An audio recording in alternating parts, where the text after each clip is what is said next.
केशव एक होशियार लड़का था, लेकिन उसकी एक बड़ी समस्या थी, वह हमेशा पढ़ाई को आखिरी समय तक टालता रहता था। स्कूल में टीचर उसकी बुद्धिमानी की तारीफ करते थे, लेकिन उसकी यह आदत उसे हमेशा मुश्किल में डाल देती थी, पढ़ाई को अंतिम क्षण तक टालना। बोर्ड परीक्षा में केवल एक हफ्ता बचा था। एक दिन उसके दोस्त हर्ष और करण उससे मिलने आए। हर्ष ने पूछा, केशव तेरा सिलेबस कितना हो गया? हम तो अब बस रिवीजन कर रहे हैं। केशव को थोड़ा डर लगा, लेकिन आदत के मुताबिक मुस्कुराते हुए बोला, अरे यार तुम लोग टेंशन मत लो, एक हफ्ते में सब कुछ याद कर लूंगा। करण ने हैरानी से कहा, तू सच में बड़ा बहादुर है भाई, हम तो 2 महीने पहले से पढ़ रहे हैं। केशव को उस वक्त कुछ खास महसूस नहीं हुआ, लेकिन जब वह रात को बिस्तर पर सोया तो उसके मन में अजीब सी घबराहट होने लगी। उसने अपना सिलेबस देखा तो उसकी आंखें फटी की फटी रह गई। इतना ज्यादा पढ़ना बाकी था कि उसके होश उड़ गए। अकाउंटेंसी के लंबे लंबे कैलकुलेशन, बिजनेस स्टडीज के सिद्धांत, एंटरप्रेन्योरशिप के मुश्किल कॉन्सेप्ट, अंग्रेजी के साहित्यिक अध्याय और फिजिकल एजुकेशन के नियम, हर विषय का बहुत सारा हिस्सा बाकी था। अगली सुबह केशव जल्दी उठ गया।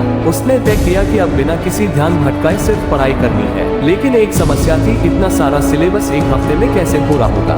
उसने अपने बड़े भाई कृष से मदद मांगी। कृष मुस्कुराया और बोला, देखो स्मार्ट पढ़ाई करो, सिर्फ मेहनत करने से कुछ नहीं होगा। सबसे पहले एक योजना बनाओ। कृष ने कागज और कलम उठाए और कहा, सबसे पहले लिखो कि कितने दिन बचे हैं। केशव ने लिखा, 7 दिन। कृष ने पूछा, कितने विषय हैं? 5, अकाउंटेंसी, बिजनेस स्टडीज, एंटरप्रेन्योरशिप, अंग्रेजी और फिजिकल एजुकेशन। कृष ने समझाया, हर विषय को समय के हिसाब से बांट लो। अकाउंटेंसी और बिजनेस स्टडीज में ज्यादा समय लगेगा तो इन्हें 2 दिन दो। बाकी विषयों के लिए एक दिन काफी है, लेकिन स्मार्ट तरीके से पढ़ाई करनी होगी। केशव को अब लगने लगा कि शायद यह संभव है। उसने अपना शेड्यूल बनाया। दिन 1-2 अकाउंटेंसी, दिन 3-4 बिजनेस स्टडीज, दिन 5 एंटरप्रेन्योरशिप, दिन 6 अंग्रेजी, दिन 7 फिजिकल एजुकेशन और अंतिम रिवीजन। कृष ने सलाह दी, हर विषय में कुछ महत्वपूर्ण टॉपिक्स होते हैं जो हर बार परीक्षा में आते हैं, सबसे पहले उन्हीं पर ध्यान दो। केशव ने अपनी किताबें देखी और जरूरी टॉपिक्स को हाईलाइट किया। अकाउंटेंसी में रिसीट्स और बैलेंस शीट को प्राथमिकता दी। बिजनेस स्टडीज में प्रबंधन के सिद्धांत और मार्केटिंग के कॉन्सेप्ट्स को समझा। एंटरप्रेन्योरशिप में स्टार्टअप प्लानिंग और इनोवेशन के तरीके को अच्छी तरह से पढ़ा। अंग्रेजी में लेटर राइटिंग और निबंध पर फोकस किया। फिजिकल एजुकेशन में नियम और खेल तकनीक को समझा। कृष ने समझाया, लंबे लंबे नोट्स पढ़ने के बजाय छोटे छोटे नोट्स बनाओ ताकि अंतिम समय में जल्दी रिवीजन हो सके। केशव ने हर महत्वपूर्ण टॉपिक के छोटे नोट्स बनाए और मुख्य शब्दों को हाईलाइट किया।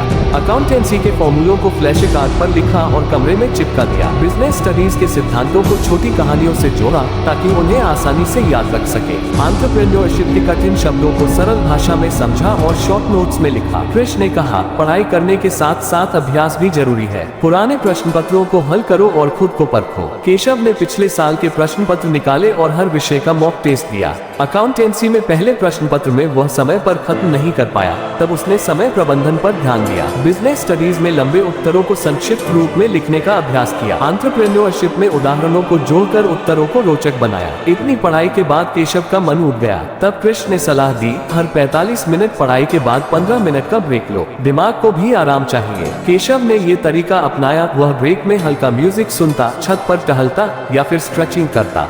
इससे उसका मन फिर से ताज़ा हो जाता और वह नए जोश के साथ पढ़ाई करता। अंतिम दिन उसने केवल रिवीजन किया, शॉर्ट नोट्स को जल्दी जल्दी दोहराया, फ्लैश कार्ड से फॉर्मूले याद किए, मॉक टेस्ट में हुई गलतियों को समझा और दोबारा दोहराया। परीक्षा के दिन उसने शांत मन से सारे पेपर दिए। जब परिणाम आया तो केशव के अच्छे अंक देखकर हर्ष और करण ने उसे बधाई दी। केशव ने मुस्कुराते हुए कृष से कहा, अब समझ में आया कि स्मार्ट स्टडी का क्या मतलब होता है। अगले साल से मैं समय पर पढ़ाई शुरू करूंगा। ये कहानी सिर्फ केशव की नहीं, उन सभी बच्चों की है जो आखिरी वक्त पर पढ़ाई करते हैं। अगर सही योजना और स्मार्ट स्टडी की जाए तो आखिरी वक्त पर भी सफलता पाई जा सकती है।